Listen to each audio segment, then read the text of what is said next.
Oğuzdrafyandan Səlkən Mut kvartira çıxarıb bəcək yurttaşlar 2-3 xana ətilgən 2 etaşkəni ikinci etajında birlikdə görüb çıxamız. Girgəndən çəp tərəfdə ilə vannamız, sas sənəsi düşünün. Sas sənəsi, yaş sas sənədə. Ataplarımız ötkən.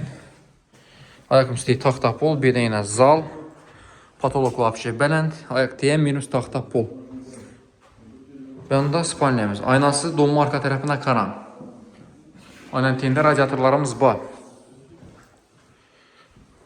Bir anda yine yurttaşsa 3-cü xanamız, 3 xana ətilgən deyənimiz deyim. Bir də radiator var yine, aynantiyində. Bu xanamızdan kiçikləməz kətdə.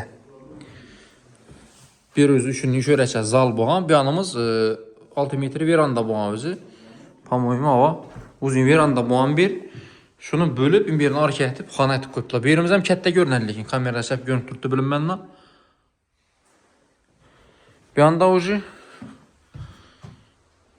kuxnya etib qoyublar. Birində moykəmiz var. Agvomuz var. Qaz bitələrimiz bir də caylasqayla. Kaçolumuzdan işləb durub dəkən 100%. Bir anda bir sklat hesabı. Tukoya verəsilər. Podyezdin üstü bu. Tak, yurttaşlar canımız görürüzlə. Baxasına gələn olsa 290 milyon son. Üstündə azqan gəlişlərdən oxuda xalasa. Daşsan tarxatdaşanla.